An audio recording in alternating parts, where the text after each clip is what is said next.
Okay, hello friends. I am back once again with a few more statements because I did have more to say. I wanted to talk first about what is the most important thing when you don't have shelter, and that is the weather.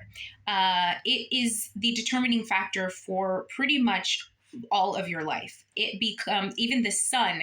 You understand the sun as God energy when you live outside. And for me, it is obviously too hot in Las Vegas. It's too hot to be inside in Las Vegas. I don't like this weather at all. And quite frankly, I know car dwelling. It's too hot for me in Southern California as well. So that is really an issue. That's one of the biggest issues for me is the weather and the fact that I'm just sick of the sun. I'm sick of the heat. It's a lot for me. So that's I think anybody who doesn't have shelter, obviously, that's the thing. I don't know how people live in Las Vegas. I'd like to do another documentary on the people who live outside in places that get super hot and super cold. Like, how do they survive? I really genuinely don't know how they survive. This is coming from somebody who lived outside. I don't know how they do it, and I'd love to research that more. I also wanted to say that I'll definitely still post on Tumblr like I did in 2020. That's a lot easier to do. It's also a lot more vicious, but that's just the energy of the time, I guess, and the place. Another thing I wanted to say, is that I refuse to settle. I know this seems like a low level thing to say I'm going to go live in the car, but I would rather sit in my car and stare at a tree than sit in an office and stare at a computer, because I've done both, and one of them is a lot more fulfilling, and I get more information staring at the tree than I do at the computer. And I refuse to settle for a life where someone has stolen what I worked really hard for. I refuse to settle for a life where someone forces their opinion of what success looks like upon me.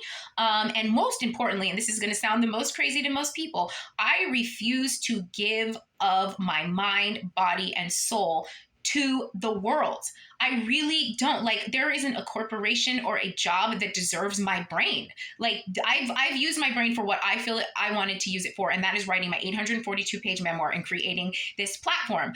And that is it. I'm not going to settle for much less than that. And it's just because I value myself and my energy way, way more than the average person. The average person at some point is going to give up all of that for money. It's either you value your higher self and then the God in you and all of that energy, or you value the world. And the first thing that the world is going to get you with is you should have some sort of steady job so you can have a roof over your head, so you can blah, blah, blah, blah, blah.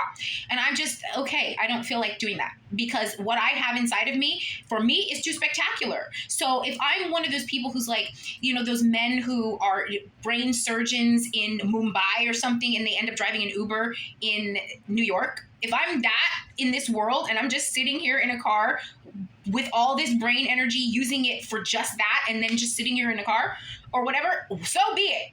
Because I don't want to sit in an office or a cubicle. I'm not a veal.